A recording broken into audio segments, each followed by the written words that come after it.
The B.rad podcast is brought to you by MoFo, male optimization formula with organs to boost testosterone. B.rad's macadamia masterpiece, mind-blowing nut butter blend. Chili Pad, temperature-controlled mattress systems. Inside Tracker, blood, DNA, and fitness tracking data all in one. And New Optimal, 3 nootropic supplements designed to improve focus, memory, and drive.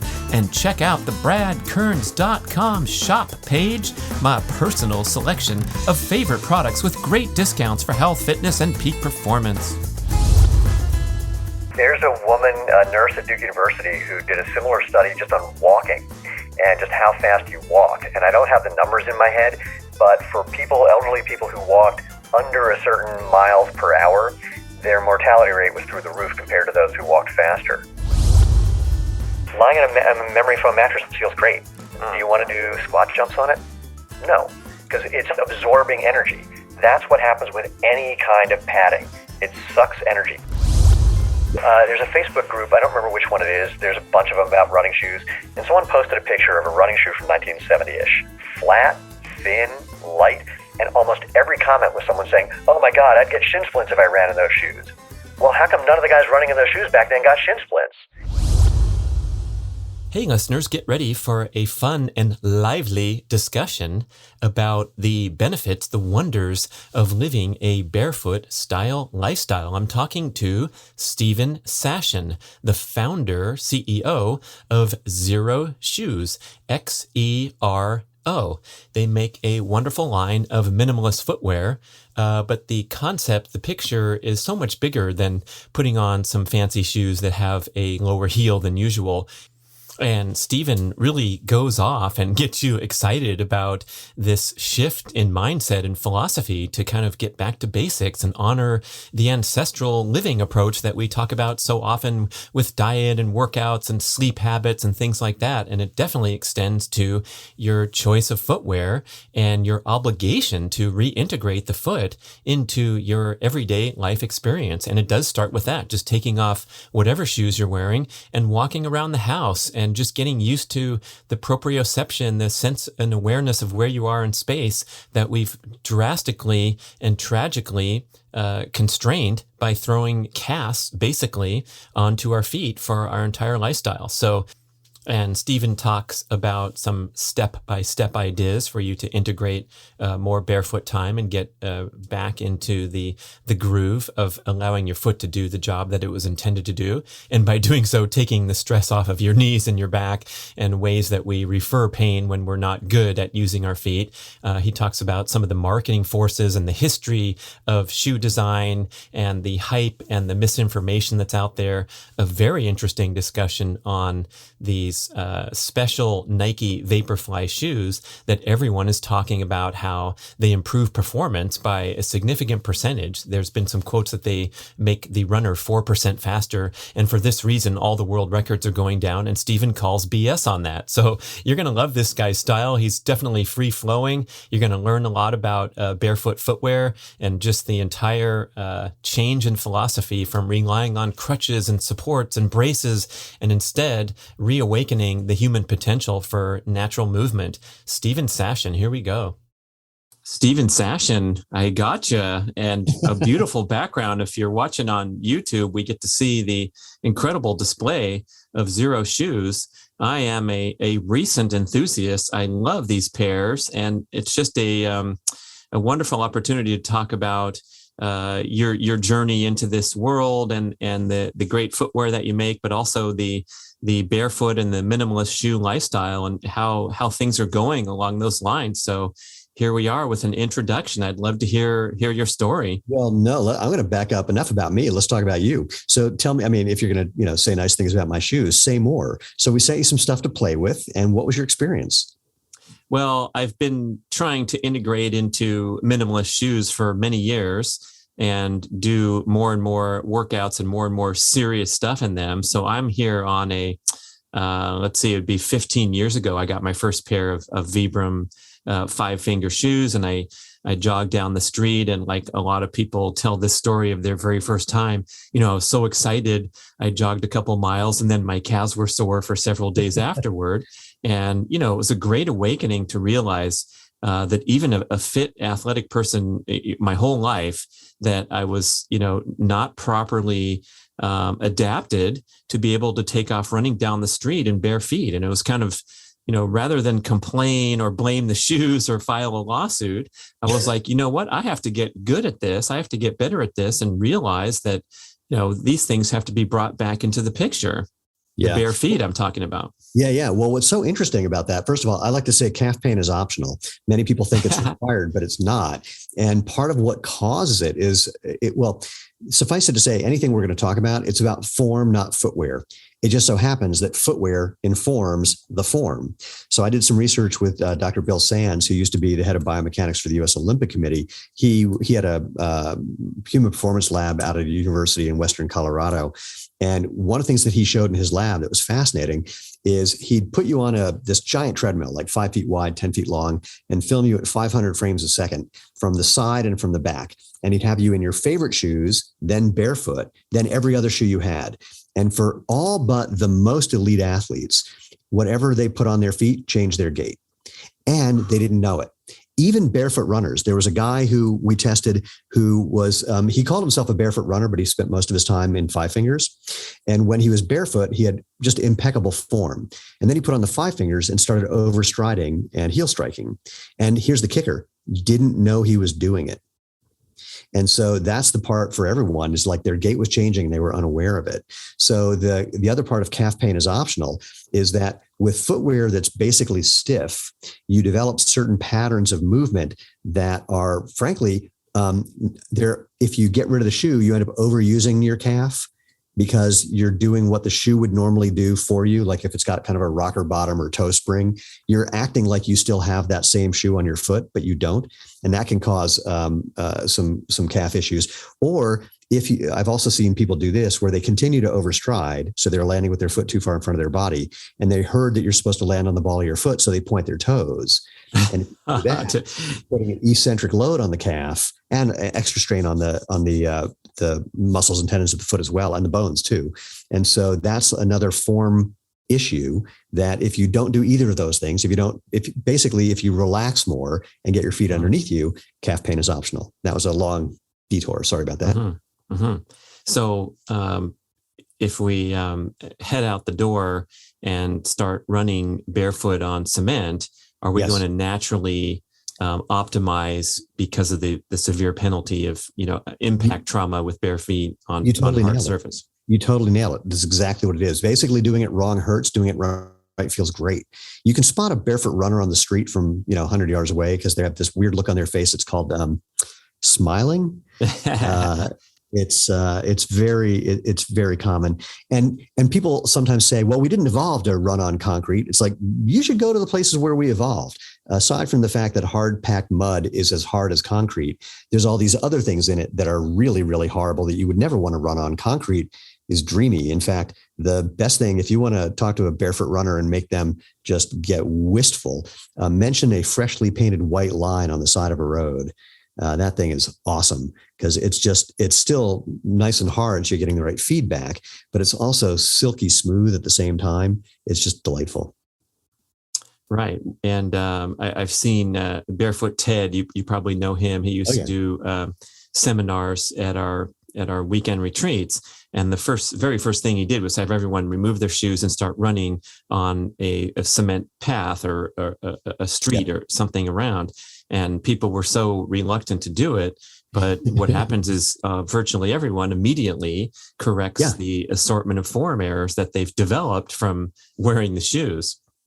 But when I was back to Bill Sand's lab, we had the same thing. We would see that once people took off their shoes, 90% of them immediately changed to better form. And by better form, I mean landing with your foot underneath you, using your muscles, ligaments, and tendons the way they're designed, which acts not only as springs and shock absorbers, but joint protectors. And you're putting yourself in a better biomechanical position to run more efficiently or to run better. Let's say it that way. Only because some people will get on my case and say, well, there was a study that said barefoot running is less efficient, which no barefoot runner actually ever said that running barefoot is more, quote, efficient, which was measured by VO2 max. But the study that they were referring to is one that I know the guy who did the study. He's here in Colorado.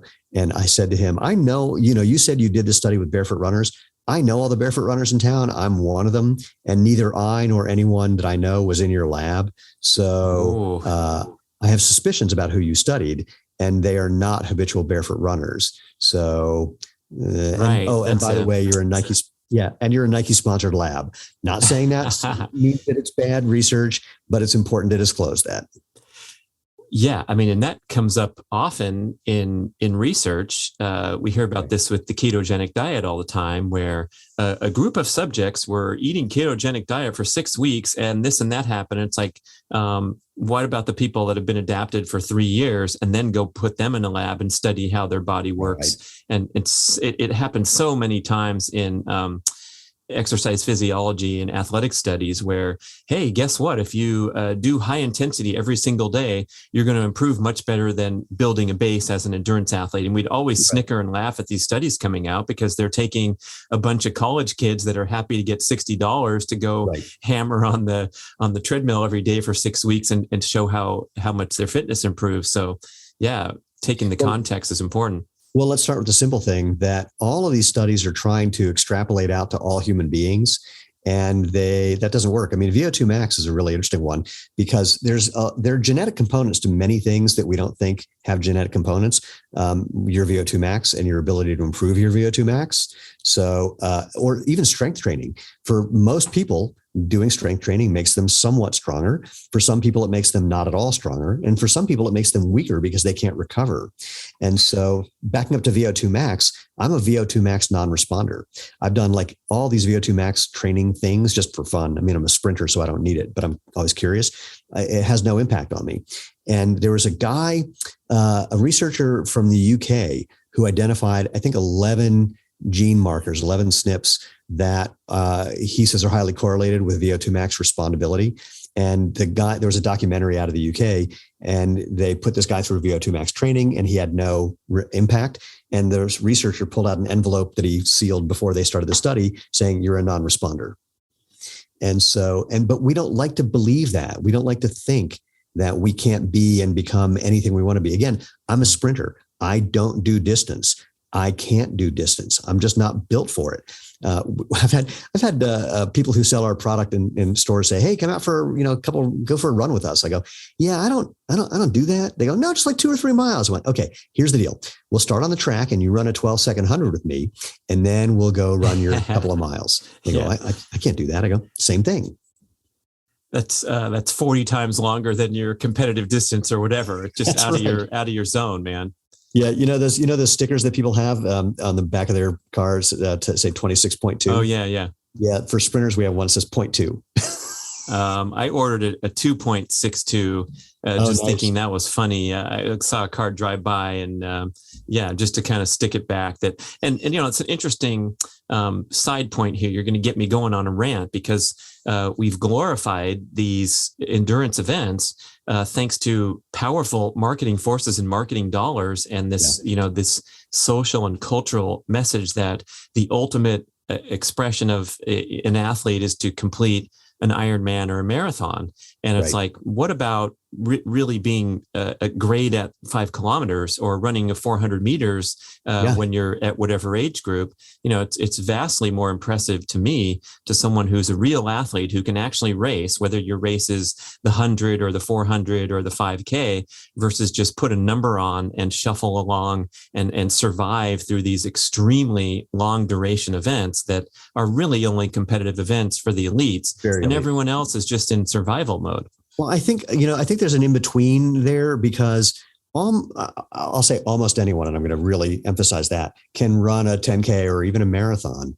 The ultras are a whole different story, but someone did an analysis of the number of runners who've run a sub 4 mile and the number of runners who've run a sub 10-second 100. And there's hundreds and hundreds of people who run a sub 4 mile. A couple thousand, in literally history. A handful of guys who run a sub 10-100. And Right. of course, out of the people who've run the sub 10-100, I think all of them have tested positive for some performance. Right.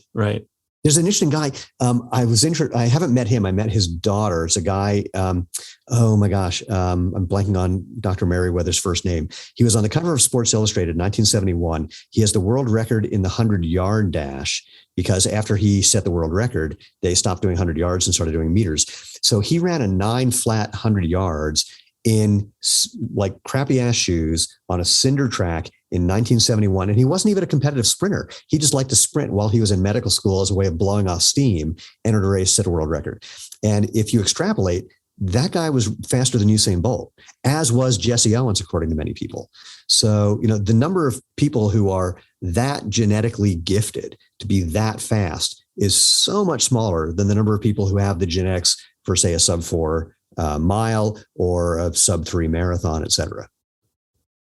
Yeah, I mean, both of them are pretty impressive. And I guess for the average person or the athletic enthusiast, when we have these wonderful stated goals like longevity and functionality in daily life, now we have to start looking to different competencies than just putting on a pair of shoes and shuffling along for 13 miles or 26 miles. The Cooper Institute in Dallas, they do the aerobics research.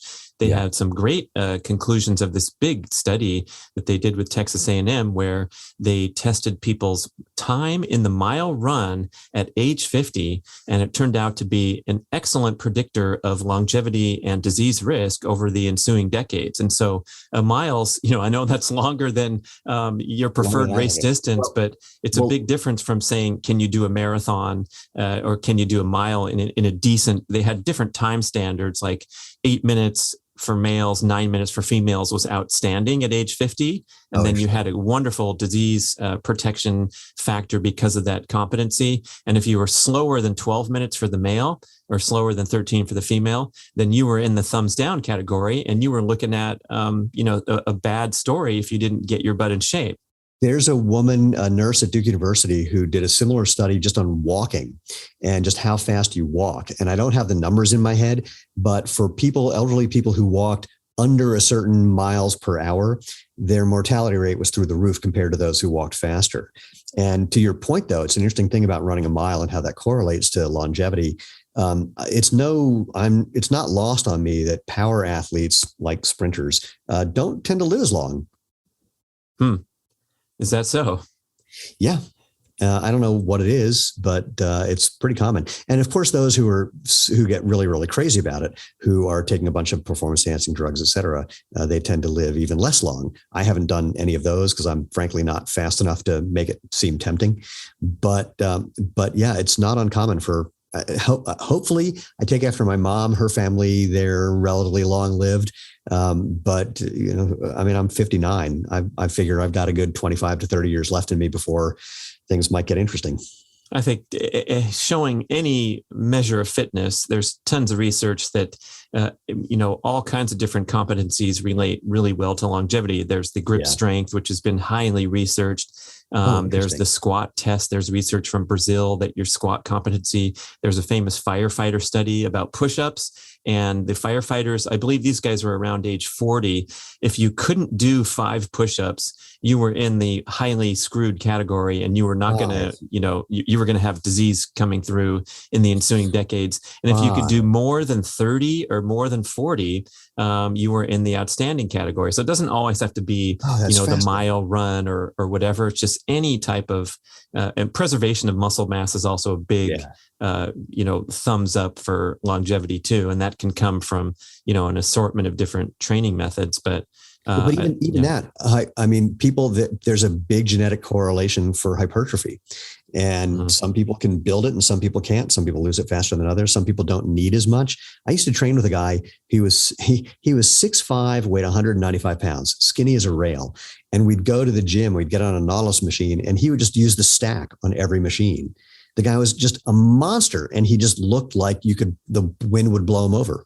Right. Just had strong fibers of what fibers that he did have. Yeah. Have you ever been to a powerlifting meet or an Olympic lifting meet? No. Oh, it's amazing. The lower weight classes are where it's incredible, where there's these super, super lightweight men and women who are lifting just extraordinary amounts of weight.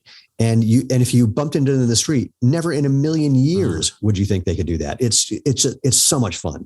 And also just the adrenaline in there is contagious. I mean, you're instantly best friends with everyone who's lifting. It's like, come on, Jim. I mean, it's, oh my God, it's one of the most exciting things I've ever seen. Wow. So I'd love to hear more how you got into sprinting and how you continue to do it even in the higher age groups.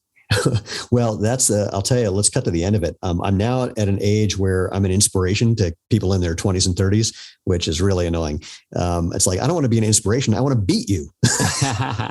So I was a sprinter my whole life. I just didn't realize it. Like I remember being at a summer camp where there was a big kind of race thing. And at the end of it was like maybe a 1.5 mile race around the camp. And they put me in that race because I was, quote, the fastest kid at camp, because I didn't know, nor did anyone there know the difference between a sprinter and a distance runner.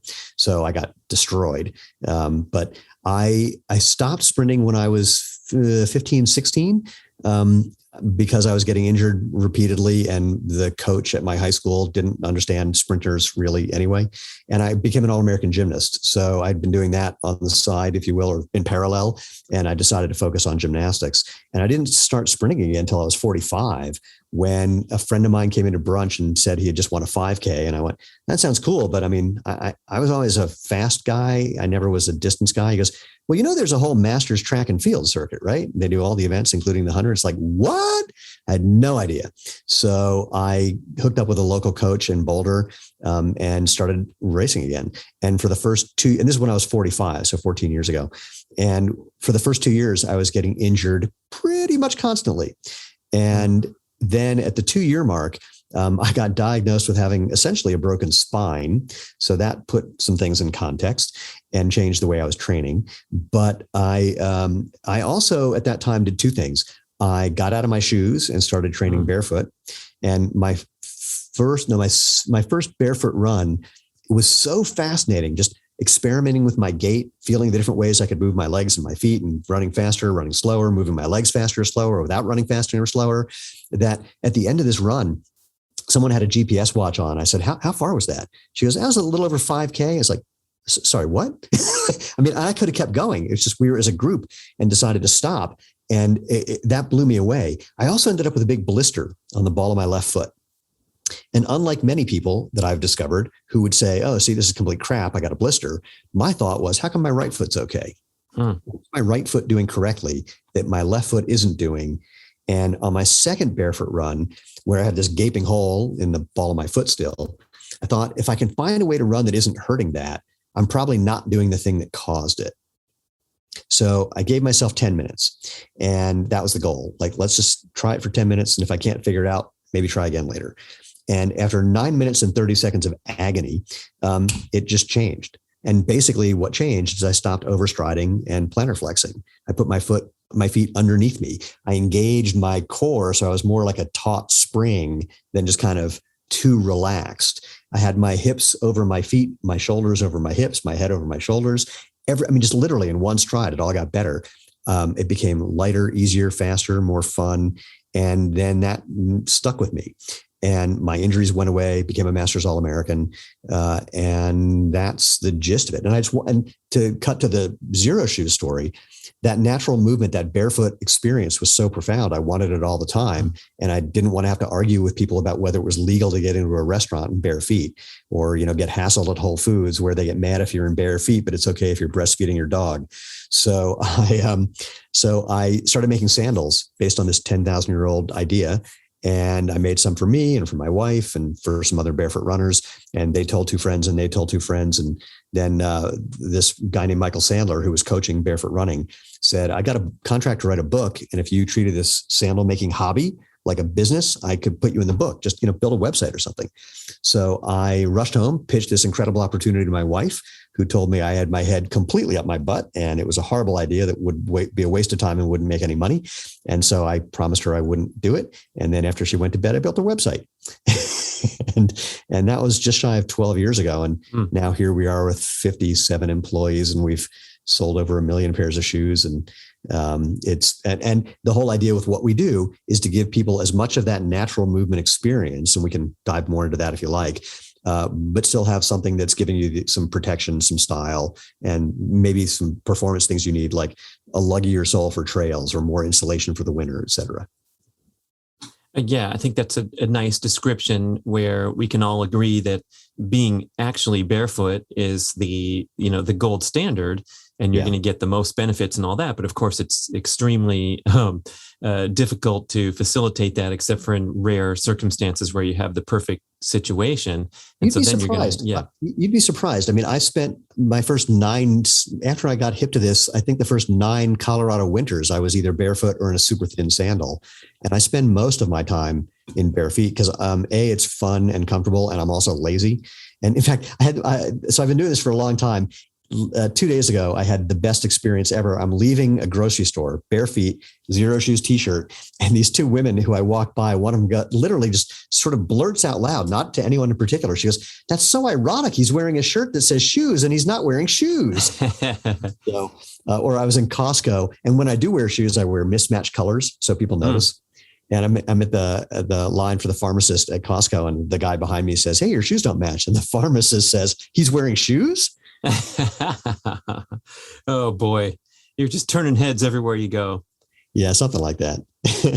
So if someone's interested in this whole concept, especially an athletic type who feels like there's some performance improvement to be had, you described perfect running form so beautifully with all those checkpoints, getting your feet to land under you and having a balanced, stable gravity and all these things that are facilitated by getting out of the soft, cushiony shoes. What's kind of a good progression to pursue? Well, it's a very interesting question because you just demonstrated one of the things about humans is that we like to have simple answers to complex questions, and we want to have an answer, and it's very individual. So some people, the simplest thing I say is take off your shoes, find a nice, smooth, hard surface, go for a very short run, 20 seconds, 30 seconds. And if you're not having fun, do something different till you are. Or if it hurts, do something different till you're having fun. And some people literally can't tell if it hurts. Neurologically, what happened for many of them is their brain map has de-differentiated. In other words, because they weren't feeling things from their feet, the 200,000 nerve endings in the soles of their feet were not sending information to their brain. So the brain says, "Oh, you're not paying attention to those? Well, I won't either." And the structure of your brain literally changes. And so for those people, they need to just spend a little time walking around barefoot, go to the mailbox and back, step on some uneven surfaces, nothing super unpleasant, just something to wake up those neural pathways again. Some people, they can tell if it hurts or not, but they don't have great proprioceptive skills. So my favorite is someone who emailed me and said, "There's something wrong with the rubber on your shoes because the heel is wearing out." And I said, "Well, no, that's because you're overstriding and heel striking because we can't violate the laws of physics.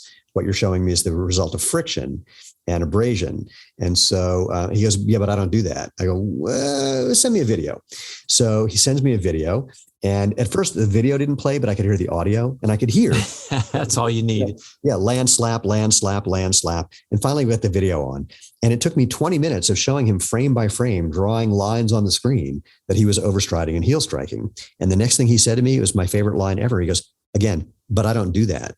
I went, "Dude, there's a video of you made by you. Who else could it be?" So deep fake, they call it, right? Yeah, that's what it was. But what it really is pointing to is that most of us don't have great proprioceptive skills. Where our body is in space, we don't pay a lot of attention to that, and we don't have great awareness. I remember being a young gymnast in the compulsory floor exercise routine. We had to do 2 things where our arms were parallel to the ground. And it took us weeks to learn what parallel was because the way it looked from our perspective and the way it felt isn't parallel. And we had to learn a new feeling. And it's the same thing with running and learning a new movement pattern. And then the third group of people, they can tell if it hurts or not. They have decent proprioceptive skills. They need some cues to just kind of accelerate the learning process. like pick up your cadence a little bit. There's no magic number like 180 steps per minute, which is what people bandy about, but probably a little faster than what you're used to. Or again, get your feet underneath you, or think about lifting your foot off the ground before it even touches the ground, or think about lifting your foot off the ground as if a bee stung the bottom of your foot. So instead of pushing off with your foot, which could cause that calf soreness, you're lifting your foot off the ground. So there's all these little cues that can be helpful. The fourth group of people, they're naturals and they just take to it right away. And you need to tell them to chill out because they're going to have so much fun that they'll do too much and get tired and revert to one of those previous levels without realizing it. So go out, super short run. If you feel a little sore the next day, like you did too many bicep curls, then wait till you feel better and try again and relax a little more. Try some of those cues. When you can do that and you feel fine the next day, add 10 seconds the next time. And if you're already running 6 days a week, like do the beginning of your run with the barefoot thing and then put your shoes back on, knock yourself out, have fun. And so you're slowly increasing the amount of time you're spending barefoot and the amount of barefoot running you're integrating into your, whatever your normal schedule is. But again, my favorite thing about this, my wife says, our shoes, and in particular, some of our sandals, aren't magic. They're a coach. They're giving you feedback that you can use to know how to transition properly yourself. You're becoming your own best coach, which is way more important than some rigid plan for how to transition that may be appropriate for the guy next to you, but not you. So if you just have a sensible approach, you're going to do pretty well, where you're paying more attention to waking up your proprioception, I suppose, if you're getting out of the cushiony cast-like shoes. Yeah, well, and video feedback can be helpful often, is get someone to film you and just take a look and see, just look at it frame by frame and see, are you landing with your ankle in front of your knee? If you are, then you're overstriding. If you're landing, again, some of these things are really, really simple. In fact, if you even look at just world champion marathoners, ignore the whole idea of heel striking or forefoot landing, because watching someone on video is not representative of what's actually going on. If you're looking at a force plate and how they're applying force in the ground, that's one thing. But just looking at a video can be very deceptive. It can look like someone's heel striking when really they're just rolling over their heel so quickly that that's not really doing anything. So every time people have analyzed the Boston Marathon by taking pictures, look how many people heel strike. Well, first of all, it's hard not to in certain shoes. Secondly, people have gotten used to that from wearing shoes. And third, unless you're looking at force plate data, it really isn't giving you the information you need. And the other one is they'll often analyze the elite runners, and who cares? If you're not a 105-pound Kenyan, why are you comparing yourself to one who is? Well, they're setting a good example. Yes. There are common factors, and you got to be careful that it's actually an interesting point you're making. There are common factors, but the other thing is a lot of people don't have eyes to see what those common factors are. So my favorite version of this is you go to a high school track meet and listen to the parents, and sometimes amazingly the coaches yell to the sprinter kids, "Get your knees up." Well, knees up is not an active thing that you're doing. It's a thing that happens from putting force into the ground at the right angle. That's what occurs. And your knees stop going up when you can't put force into the ground the same way. So that cue is too late. And right. It's like a symptom rather than telling them to address the cause. Exactly. I love that. Yeah. It's sort of like if you watch Usain Bolt and the rest of the sprinters, they're basically running up and down. They're not lunging forward toward the finish line. It's just the momentum is carrying them forward without them trying. At maximum velocity, you're primarily bouncing straight up and down. Right. And one of the great examples of this, there's two versions of this. One is from Nicholas Romanoff, who created pose method running as a way of analyzing the common factors of running. And there's another from a guy named Barry Ross, who was a high school track coach. And both of them have videos of people running on ice. And you can run at full speed on ice without slipping because you're mostly applying force straight up and down. And it's a whole different practice session. I love that. Well, if you have to, there's two ways of doing it. The Barry Ross version was fun. They put some carpet on the ice so the guy could get up to full speed on the carpet, and then ran across the ice for a number of steps at full speed, and then slid the rest of the way for the fun of it. The Nick Romanoff one, I have this on my website. If you go to xeroshoes.com and search for ice, you'll find the blog post that shows both these videos. But the other thing that's interesting about watching Usain Bolt run is when you look, and if you search for Usain Bolt slow motion, what's really cool is not just watching Bolt run. It's amazing. It's gorgeous. But then watch the other 7 guys in the race. They basically have the exact same form. The better you get, the more of those little idiosyncratic things disappear. And the ones that are left aren't really making a difference. Right, right. We also notice, if we're looking at the group of sprinters, that all of them are incredibly ripped because their training protocol and the maximum effort that they're putting out is so much more effective for fat reduction than the masses jogging in the marathon. Well, but there's another component to it. A lot of these guys came from football, and part of sprinting training is in the weight room. So they're doing a bunch of weight training, which most distance runners don't do, even though the research is very clear that weight training for distance runners is very effective. So it's a combination of having the right genetics. So you're going to end up looking more like that, or more accurately, the people who have those genetics to look like that are more likely to be sprinters, is one way of putting it. And they're doing a bunch of weight training as well. So Bolt hated doing weight training, but it was super, super important. His coach said that having him do core training, just strengthening everything from his knees to his nipples, was part of what turned him from a 400 meter, very good 400 meter runner into the fastest man in the world. And I'm not suggesting that he may have taken anything when he ran 9:58 in Berlin. I happened to be at the 70 meter mark right off the track watching that. Wow. Coincidentally. But let's just say, he never ran anywhere close to that time, nor has anyone ever since. And everyone who's run anywhere near that time or the closest to that time since, they've all tested positive. I'm not saying he did. I don't know. Well, I mean, the positive tests are few and far between these days, and a lot of these runners have never tested positive, including Bolt. But I think what we're seeing in elite level sport is hopefully and almost certainly a level playing field in every way. So when you look at the Tour de France, people are wondering, gee, it seems like they've cleaned up the tour. There's no more doping scandals. No guys are testing positive. And it's likely that they're just getting smarter and doing a different regimen they're not so easily busted because they are going as fast or faster than the guys who were, heavily doped up. So if someone's doping in the Olympics that we just watched, you can bet that lanes 2, 3, 4, 5, 6, 7, and 8 were also doping. And so absolutely. Therefore what we're seeing is, elite level performance. And it's probably not worth scrutinizing or pointing fingers at the great athletes. No. Well, there was a guy, I think he worked for WADA, World Anti-Doping, and kept all of the samples from, I might be getting some of the specifics wrong on this, but the point is accurate. Kept all the samples from Seoul, and 20 years later tested them and started testing them. And after 100, he stopped because every one of them tested positive for something they didn't know existed 20 years earlier. Oh yeah, that was the heyday where they were just one step ahead of the testing protocol. Way more than one step ahead. Yeah.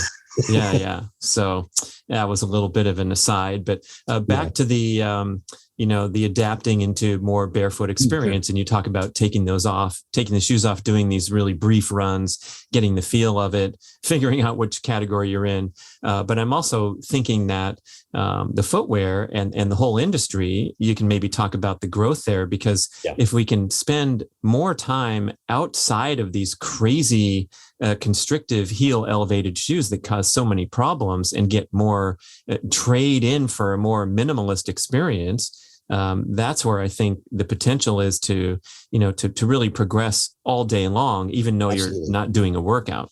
Absolutely. Well, research from Dr. Sarah Ridge at BYU showed that just walking in a truly minimalist shoe, and I'll say more about what that means in a second, but just walking in a minimalist shoe built foot muscle strength as much as doing an actual foot strengthening exercise program, because you're using your feet. Your feet are designed to bend and flex and move. If you don't let them do that job, then they get weaker. In fact, research from Protopapas shows that if you put arch support in the shoes of healthy individuals, their feet got weaker, up to 17% weaker in 12 weeks. And that seems, I call both those pieces of research the dumbest research ever done, because do we really need to do research to prove that using something is better than not using it? Do we really need to prove use it or lose it? Because that's really all it is. And the losing it in this case, if you support any joint, and your feet have like 26 joints, don't hold me to it, I never remember the number, but there's more there. You have a quarter of the bones and joints of your whole body in your feet and ankles. And so not using them makes them weaker, undeniably. And so just walking around is really, really helpful. There was something else. Oh, so the other thing about your feet, if you don't let them do their job, which is about balance and agility and mobility, all that function built into all those bones and joints and ligaments and tendons tries unsuccessfully to move up to joints that aren't wired for that, including your knee, your hip, your back. So think about your knee. Your foot is designed to move in pretty much any direction. Your knee is designed to move in one direction. So if you're trying to use your knee for balancing laterally, that's going to be a problem. If you're trying to use your hip for balancing laterally, that's going to be a problem. Same thing with your spine. So, wait, what was your question? Yeah, no, this is a good, let's keep going with this point, because if you de-emphasize the functionality of the foot by putting it into a cast-like creation, which we call the shoe, then you're redistributing that load to things that aren't adapted for it, especially the knee is a great example. The knee is supposed to go straight back, and the foot's going to be the thing that lands on the side of the hill when the trail gets rocky and curved, and you're going to recalibrate with every step. Yeah, no, that's exactly it. And so, backing up to the point about big shoes, there are a couple of things. Let's start with something that most people don't know, and this is really important. Why do modern athletic shoes look the way they do? Most people think it came from research, and these big companies have done a lot of work to make them, to make them better. Well, if you look at the research on running injuries prior to, say, 1970, there is none. It just wasn't happening. There wasn't enough of it going on to warrant research. And so we talked about this before we started. There's a Facebook group. I don't remember which one it is. There's a bunch of them about running shoes. And someone posted a picture of a running shoe from 1970-ish. It was an Asics marathon shoe, and it was a minimalist shoe, flat, thin, light. And almost every comment was someone saying, "Oh my God, I'd get shin splints if I ran in those shoes." Well, how come none of the guys running in those shoes back then got shin splints? It's not about the footwear. It's about the form. It's like we said at the beginning of this thing. So the modern athletic shoe didn't come from all this research. In fact, the way it happened, Bill Bowerman, from when he started Nike, was sharing a building with some podiatrists. They might have been either orthopedic podiatrists or sports podiatrists. I can never remember that. I'm not good for very specifics. I'm good at the big points. And Bowerman came to them one day and said, "I got these runners who are getting Achilles tendonitis. What do you recommend?" And they said, "Oh, well, clearly their Achilles have shortened from wearing higher heel dress shoes. So make a higher heel running shoe, like put a wedge of foam in there to accommodate that." And that idea sold really well. And the footwear industry, now that I've been in it 12 years, I can tell you, it's just a bunch of copycats. It's like if someone starts selling something and it's going really well, within a few years, everyone's doing it because they're afraid they're never going to make any money again. Like when the barefoot thing kicked in 2009, 2010, running shoe companies were putting out all these articles about how if you ran barefoot, you're going to step on hypodermic needles. You're going to get Ebola. Your kids won't get into college. You'll forget how to dial your phone number. Crazy things, because they were terrified. No one was ever going to buy a pair of shoes again. Well, cut to 30 years later, after this whole idea of the wedged heel came out. And by the way, one of the best running coaches ever, Arthur Lydiard from New Zealand, had more world champions and Olympic champions than anywhere else, coming from a tiny little country. Lydiard apparently said to Bowerman, "Those shoes you're making are going to kill people." And Bowerman's answer was, "We're selling a ton of them." So one of these podiatrists was at a track meet with a friend of mine, a guy who worked directly with Bowerman for years. And my friend said, "What do you think about the fact that your idea, the padded elevated heel, has become ubiquitous? It's like every modern athletic shoe. What do you think?" And the guy said, "Biggest mistake we ever made. We didn't have any evidence for this Achilles shortening thing. We had no evidence that adding a heel lift was going to be helpful. And we see that it's been the opposite." To this day, since in the early 70s, when more people started running, and it's not just about numbers, it's about percentages, 50% of runners and 80% of marathoners get injured every year. And that hasn't changed, despite the fact that there's a massive incentive for these big companies to make a shoe that could help in that regard. I said to a guy from Adidas, we were at a panel discussion. It was me, a guy from another minimalist, and a guy from Brooks and a guy from Adi. I said, if you could make a shoe demonstrably better than the guy sitting next to you, that's worth billions of dollars a year. And you're telling me you haven't done it because it's really difficult and time consuming and expensive to do that kind of research? It's ridiculous. But here, check this one out. So Nike put out a study. This came out pre-COVID, and then they kind of pulled it, and then they re-released it just a few months ago. It was a study they said was independent. They designed it. They paid for it. Someone independently did it. whatever. I'm okay with that. And the way the results of the study got publicized was new Nike shoe reduces injuries by 52%. It's amazing. And if you look at the research, it did. They had like 260 people and they split them up in a half marathon training program. And half the group was in the Zoom Structure 22, Nike's best selling motion controlled arch support, elevated heel, padded shoe. And the other half were in a new shoe, the React Infinity Run. And it's true. In the people in the React Infinity Run, 52% fewer injuries. But then you have to look at the numbers. When you look at the actual numbers, that's when things get interesting. In the Zoom Structure, over 30% got injured in 12 weeks. In the React Infinity, only 15% did. Let's do the math a little differently. 15% is about 1 out of 7. And let's call that 30-ish%, 2 out of 7, just to make it seem like a week, 7 days in a week. So this is like me asking you, which restaurant do you want me to take you to for dinner every night this week? The one where you get food poisoning twice or the one where you only get it once? Right. The assumption that they're all going to get injured is the foundation of the study, which is that's it. Needed a third group. Yeah. The study should have been called Nike proves their shoes injure people. Yeah. Yeah. I mean, unbelievable.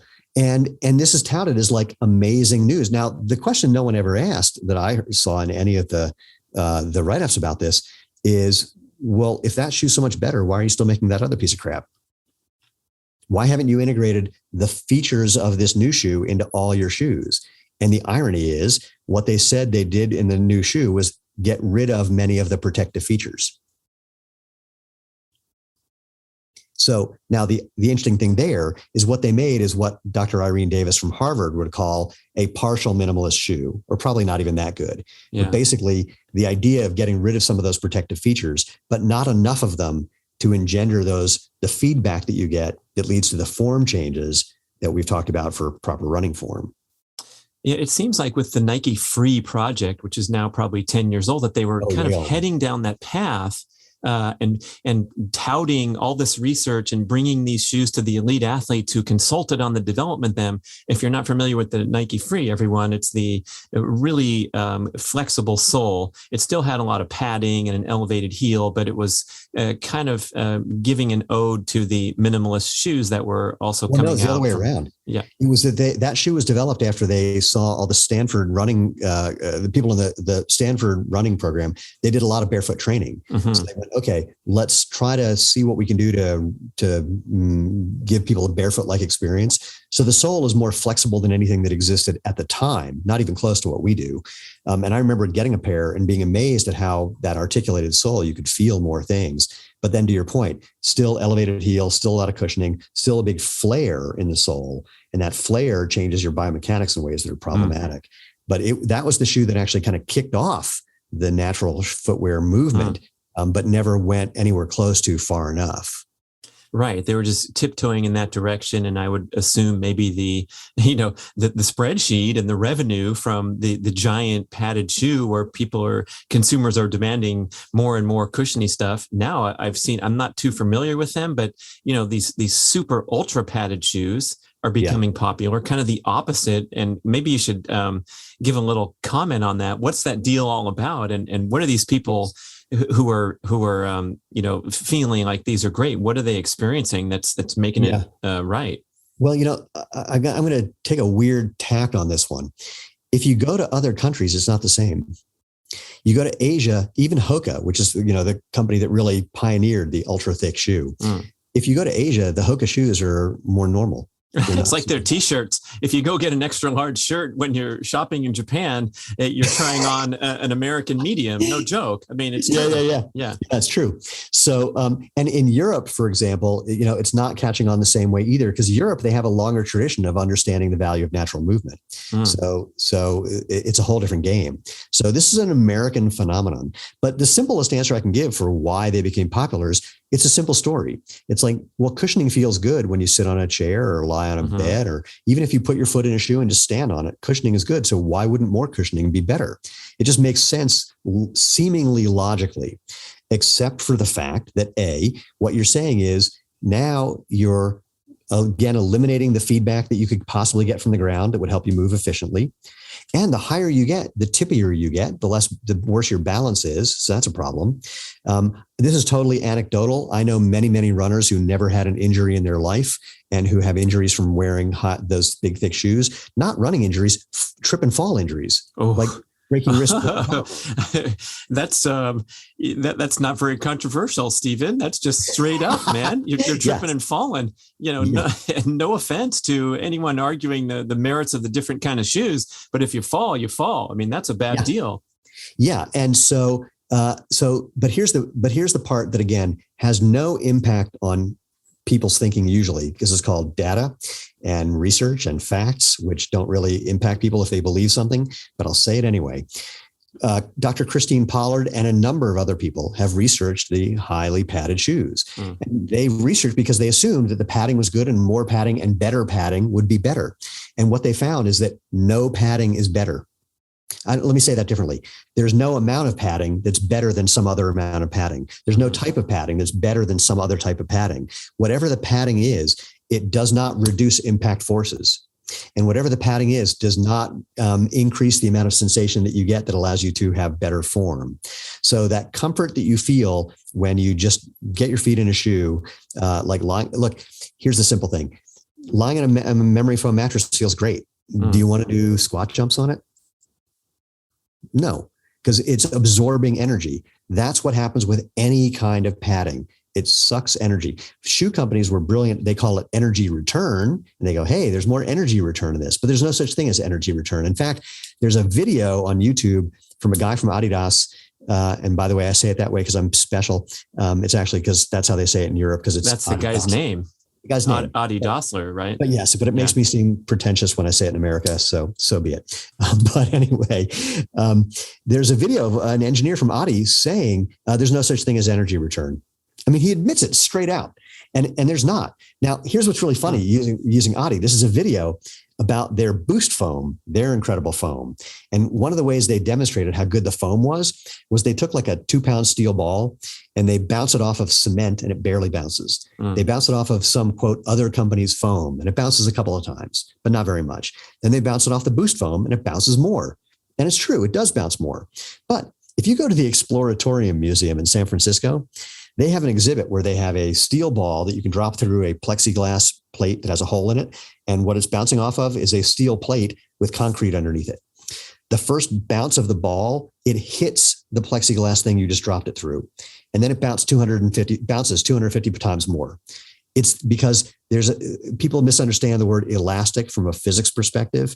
From a physics perspective, the word elastic is how quickly does something regain its original shape? How inflexible is it so that it regains its shape after it's been subjected to force? Steel ball, steel plate is one of the most elastic things you can create. I think probably diamond ball, diamond plate would be the only thing better that I can think of. And so if you really want, quote, energy return, you want a steel shoe on a steel track. So I mean, I'm being hyperbolic, but you get. But this huge movement in track and field where people are breaking records with let's talk about spring-like sole. So let's explain that. Yeah. All right. I'm cracking my knuckles to talk about this one. I love this one. So there are a couple things. One is while people were setting records in the new shoe, there were still people setting records in their old shoes. So that's thing one. Thing number two, when someone, especially at a highly elite level, if you think someone has a competitive advantage, you're going to try to eliminate that by getting the same advantage. So as soon as one person sets a record, and this is a common thing in the footwear industry, somebody wins a race in a shoe, suddenly that shoe is selling really well. And look, Eliud Kipchoge, he set the sub 2 hour marathon in a pair of these shoes. Kipchoge came out like in January of this year, kind of angry, going, it wasn't the shoes, it was my legs. I'm the guy who did the running under, by the way, perfect conditions. Okay. He only ran 4.58 seconds per mile faster under perfect conditions than he did when he set his record in the Berlin Marathon. And you're telling me that's the shoes? It seems ridiculous. There's some other things about the shoes that are misunderstood. So Simon Bartold originally was asked about the carbon plate in the shoes. And he said, well, it's a spring. It's not a spring. Definitely. I mean, spring, bottom line, it's not a spring. I'm not going to go into all the physics. I think he then later, and other people said, well, it's acting like a fulcrum. or a lever. It's like, no, or it's acting like a lever, they said. I said, no, because a lever needs a fulcrum. Think diving board. It has a fixed point on one end, a flexible point on the other, and then a point in the middle that's the fulcrum. There's nothing like that in this shoe.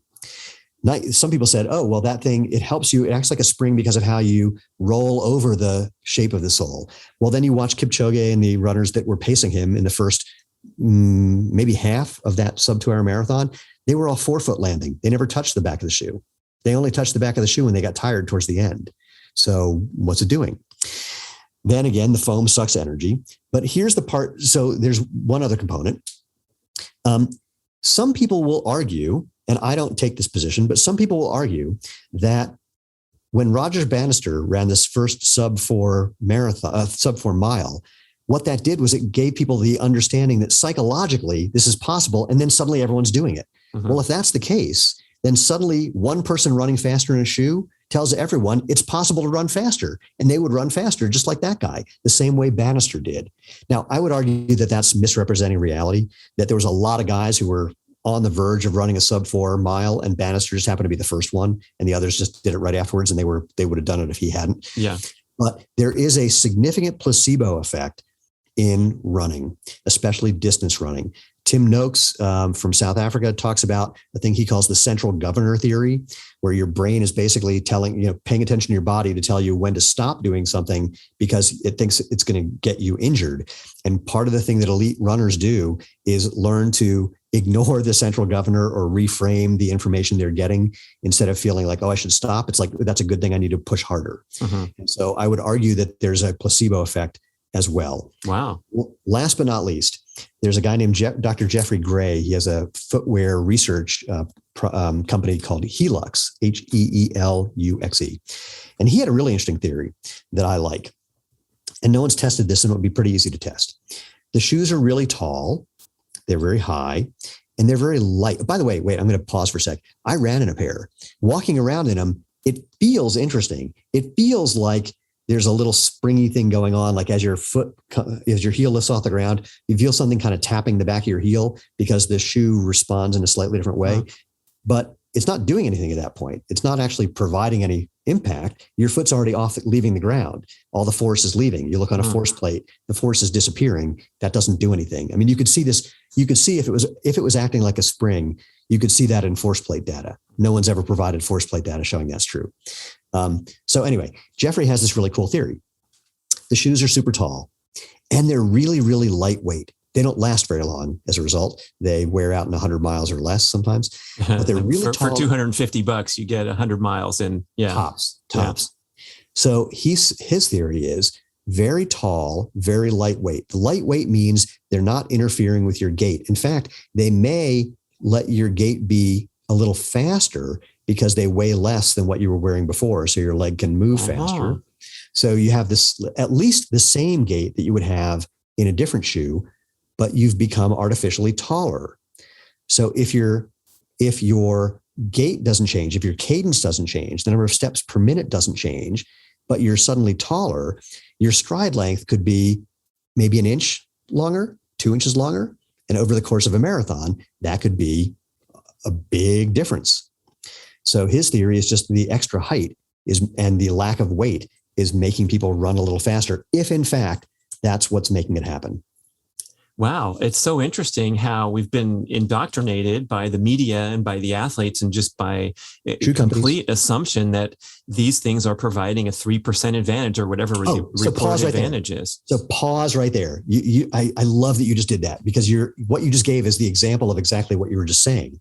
So it's a 4% advantage. That's what Nike advertises. But the question is, why do they advertise that? Well, it goes back to the same researcher here at the University of Colorado who did the thing about barefoot running being less efficient. What he showed is that people in those shoes had a 4% better VO2 max when they were wearing those shoes compared to when they were wearing their normal shoes. Now, again, Kipchoge demonstrated that that's not true. He did not run 4% faster when he switched to those shoes, far from it. But here's the kicker. It wasn't his second study was investigating why these shoes were providing the VO2 max advantage.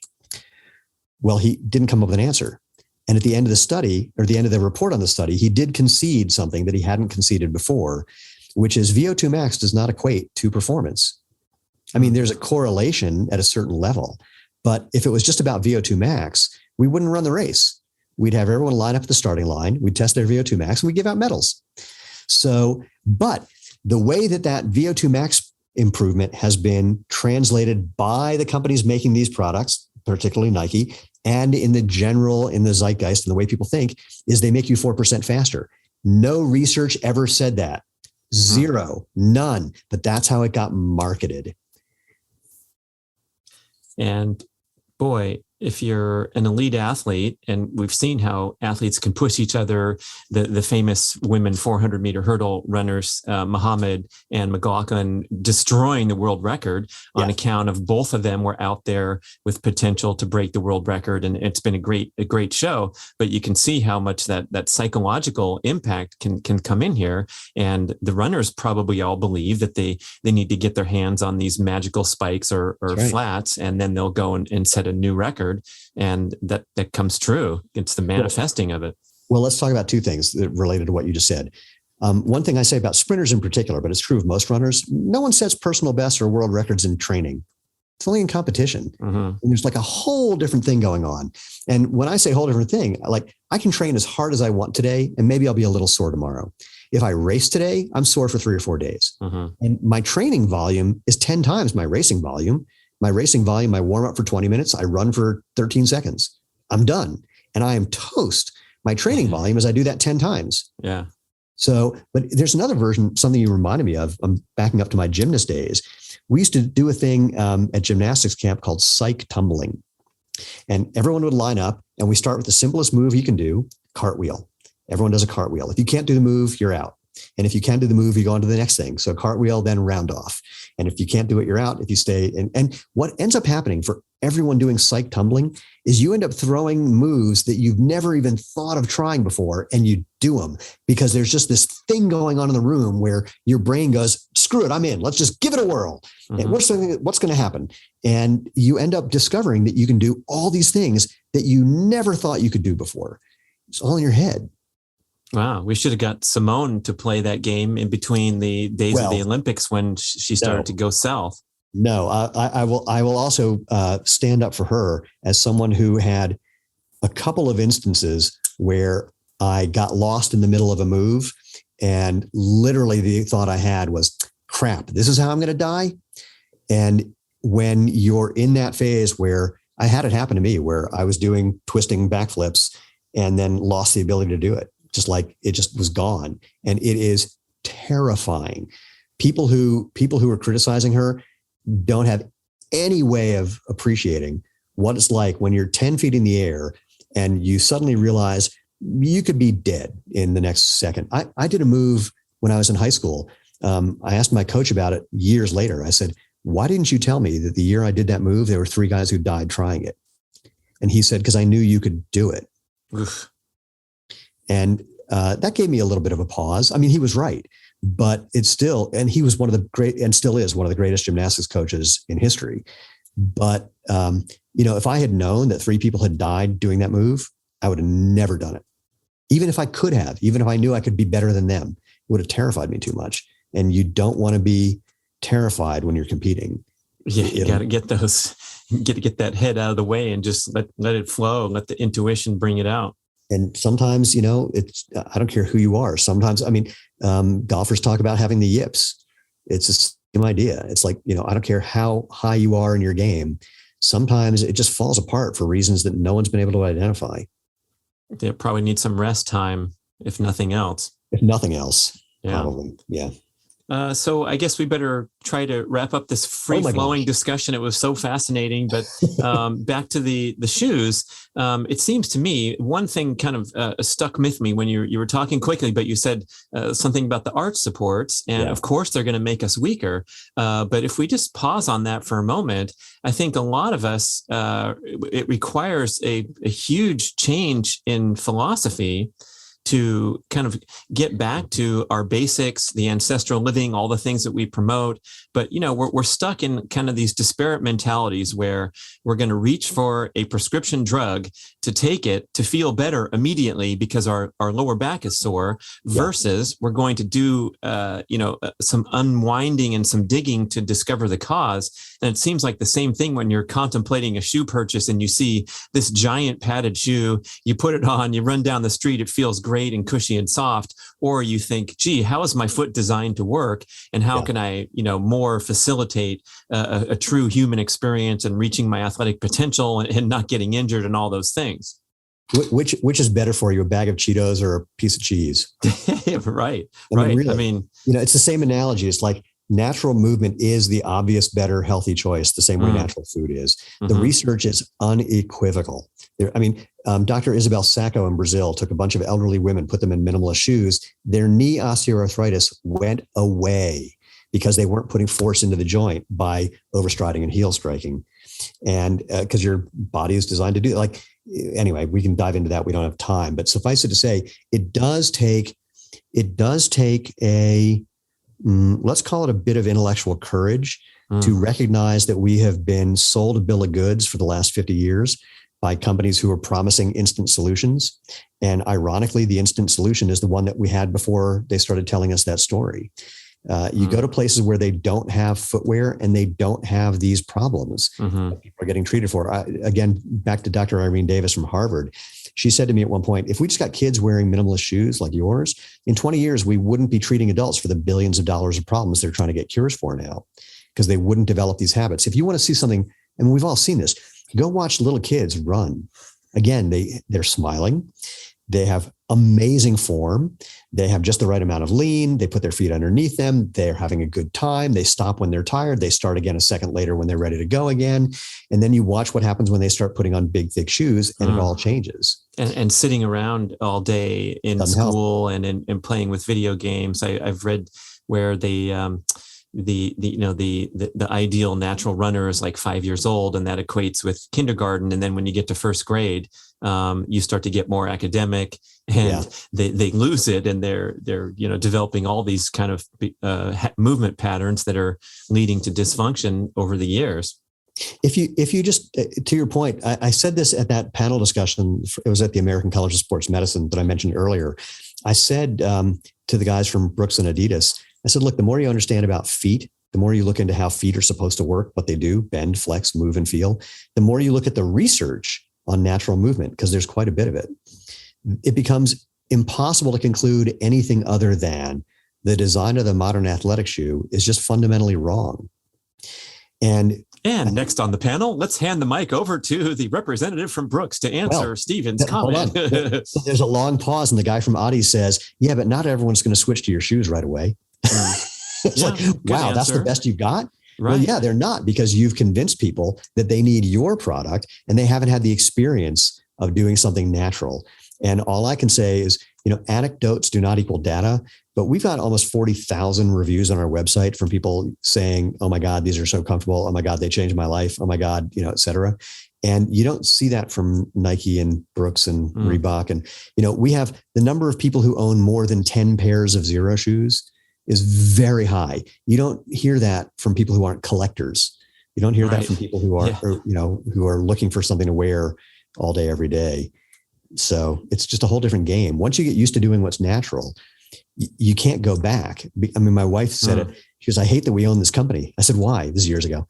She said, because I've been looking for a nice brown leather boot, and I found one that I like, but it's got a 1/4-inch heel, and it feels like I'm going to fall on my face when I'm wearing it. And so we made her a brown leather boot. Oh, how nice. Without the 1/4-inch heel, you just take a hacksaw to it, and then there's your prototype. Well, you could do that, or we just built one from, actually, we couldn't even do that because it also had a pointy toe and was squeezing her toes together. So, I mean, that's the simplest thing I say to people when they talk to me about shoes. I go, look at the shape of your shoe, the toe box, and then look at the shape of your foot, and then look back at the shoe, look back at your foot, look back at the shoe, and ask, why are you trying to put something foot-shaped in something not foot-shaped? I mean, or think about babies when they start learning to walk. You can see that they're working the problem. They're, we love baby feet, and they're, trying to flex and move their feet, and you can tell they're trying to feel things and make it all work. I mean, you would never like squeeze their toes together and elevate their heel and mess with their posture, or put something stiff underneath their foot so that it couldn't move or feel. And if you wouldn't do it to a baby, why would you do it to you? Well, they used to bind the feet up in Asia, right? So that's a great idea. That's the ancient ridiculous notion today, but we're doing it to kids as soon as they get their first pair of shoes. Yeah, absolutely. Yeah, and it just doesn't. And part of the reason that it doesn't make sense to people is they didn't have an option for the last 50 years. I mean, it's only the last 45. It's only since 2009-ish that this became even an option. And again, in Europe, we don't have an argument about whether this is legit or not. In Europe, they're all on board. There's brands that are basically doing this for 250 years. Not as well as we are, I would argue, but the same basic idea of natural movement is part of European culture. It's part of Asian culture as well. They just don't have these arguments there.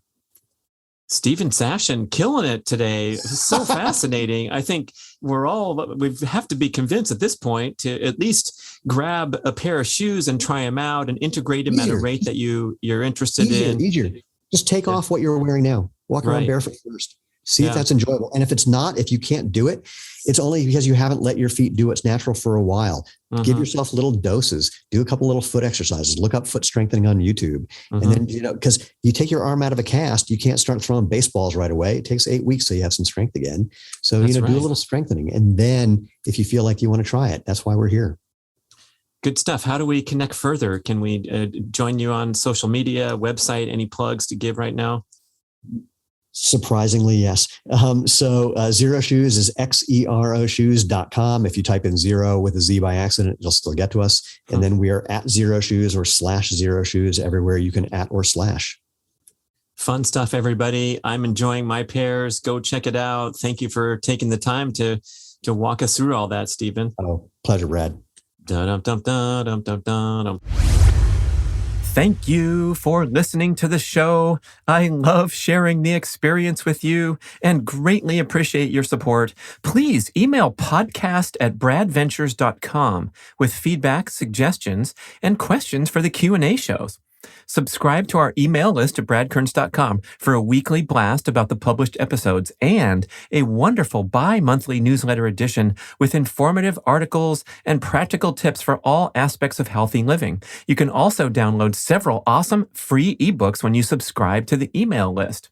And if you could go to the trouble to leave a 5 or 5-star review with Apple Podcasts or wherever else you listen to the shows, that would be super incredibly awesome. It helps raise the profile of the B.rad podcast and attract new listeners. And did you know that you can share a show with a friend or loved one by just hitting a few buttons in your player and firing off a text message? My awesome podcast player called Overcast allows you to actually record a soundbite excerpt from the episode you're listening to and fire it off with a quick text message. Thank you so much for spreading the word. And remember, be rad.